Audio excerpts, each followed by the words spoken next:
Welcome to The Ambitious Introvert, the leading growth and development podcast for the estimated 56% of us who recharge by going inwards. Our purpose is to help you manage your social battery and own your energy so you can reach your true potential in your business, your career, or your life. I'm your host, Emma-Louise Parks, a former air traffic controller, entrepreneur, and a success coach with over 15 years experience. I've supported hundreds of introverts like you who dream big and are ready to take action towards making those dreams a reality without compromising their energy in the process. Each week, my guests and I will be sharing tips, tricks, and hacks on how to build your resilience, master your mindset, and cultivate self-leadership. Skills that will help you reach your goals without trying to be someone that you're not. We'll also be sharing valuable lessons and insights from our own personal experiences, all focused on one thing: helping you own your energy to reach your potential. Hello, happy January the 1st, 2024. Welcome to the Ambitious Introvert podcast with me, Emma-Louise. And thank you for joining me at this tail end of the holiday season before we dive right into the new year. I'm going to keep this episode short but relevant, as so many of us now are looking ahead at 2024 and thinking, okay, what do I want to do? What do I want to achieve? What do I want to create? And there are various ways that we do this. Maybe we set values for the year, which is something that I love to do. Other people do a word of the year, which is really popular, really great way to come back to your intentions. And some people have very specific goals, things that they want to achieve by the end of the year. And that is what I'm going to talk about primarily today, because as a coach, that is something that I help all of my clients with. Everyone has a goal. They have something that they want to achieve, and taking steps towards it and getting the outcome that they desire is part of the reason that they work with a coach. And of course, everyone's goals are different and it's very personalized. But something I've seen over and over again, and something that I learned when I did one of my coaching certifications as well, is that there are conditions that really need to happen for us to achieve our goals. We can't just say, oh, I want to do this, and sit back and magically expect it to happen, obviously. And a lot of people make failing to hit their goals mean something about them. They make it mean they're not good enough, or it's not meant to be, or they're a failure, or any of these kind of negative self-talk patterns that are so easy for us to fall into. But what I want to do is remove that emotion from goal setting and from achieving your goals, and actually boil it down to what I look at as a coach when a client is talking to me. If they feel they're not on track, if they didn't hit a goal, and we look back and debrief what happened, this is what I'm looking at. I am never thinking, well, the client's a failure, or the client's just clearly never going to do this, or they're not worthy or deserving of it. That never even crossed my mind. I look at the strategy of the goal and how they tried to achieve it, so we can find out what worked and what didn't. So in this episode, I'm going to really briefly run through the 3 conditions that have to be present for your goal to be achieved. And I'm hoping that by kind of depersonalizing it in this way and reflecting it to you as a strategy, you'll be able to apply it in your own goal setting, and also as you review your goals throughout the year, and not make it mean anything about you, but really see that there, like anything in life, there is a strategy. Like if you're on a workout program or an eating plan, or, if you're creating a project, none of it just happens, and your goals are the same. So, number 1 condition that has to be present for your goals to be achieved is you have to set a clear goal with a clear outcome. When people set a fluffy goal, as I like to call it, an unclear goal, it makes the next 2 steps that I will come on to very, very difficult. So let's just say an entrepreneur came to me and they said, my goal for the year is to grow my business. That's fluffy. There's no clear outcome with that. I don't know what defines growing it. We've got no metrics. We've got no way of looking back at the end of the year and saying, did you achieve that goal? Because we don't know what it means. Okay. If an entrepreneur comes to me and says, I want to double my revenue this year, or I want to take on 50% more clients this year, now we have a clear goal with a clear outcome. And as you'll see for steps 2 and 3, that becomes much, much easier because we're laser focused on what we want to achieve.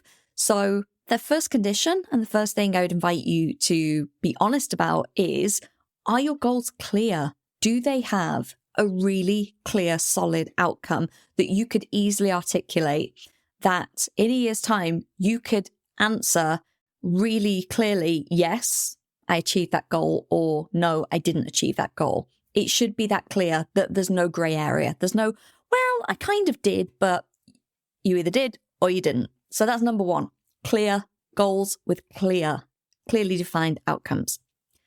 Number 2, second condition that has to be present is the right action towards that outcome.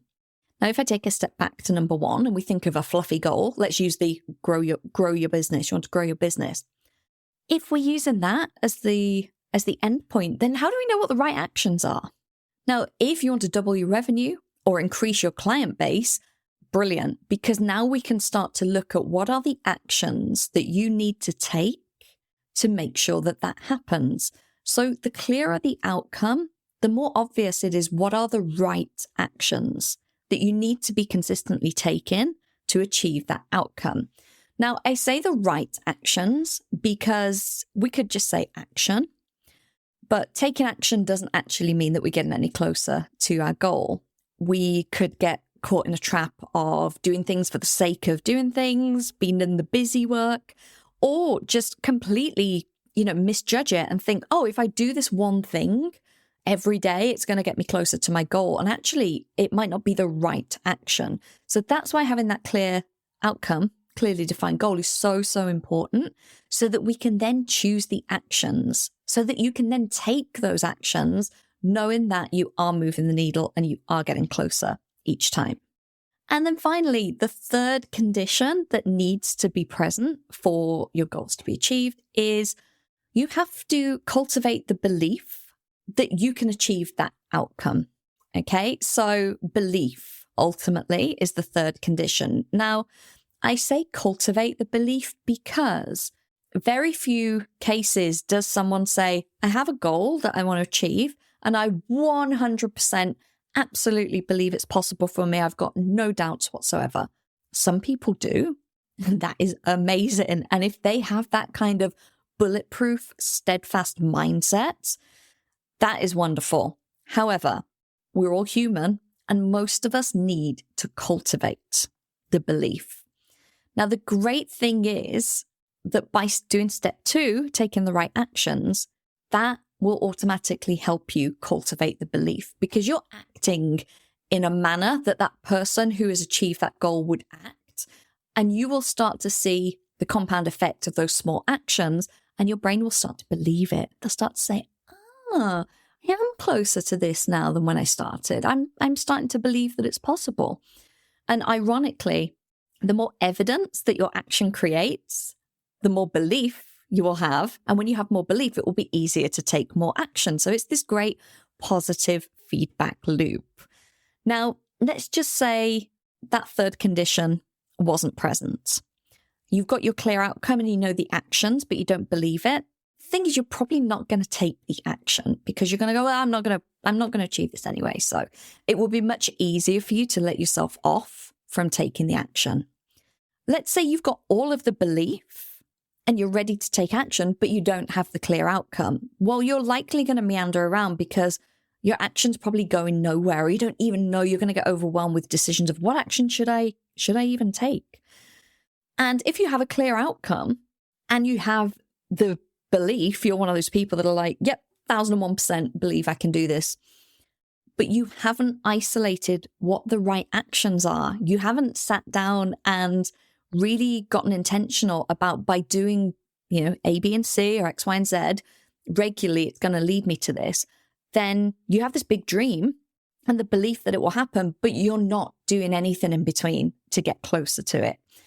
And so that's why I just wanted to share this really quick and simple framework. If you are goal setting, if you are looking at your year ahead, first off, be clear. Be clear in your goals and make sure that they have a clear outcome. Secondly, make sure you know what the right actions are towards that outcome. Get clear on what those actions are. And lastly, even if you only have 1% belief that it's possible for you at this point, know that by staying focused on that clear outcome and by taking those actions, it will in fact increase your belief.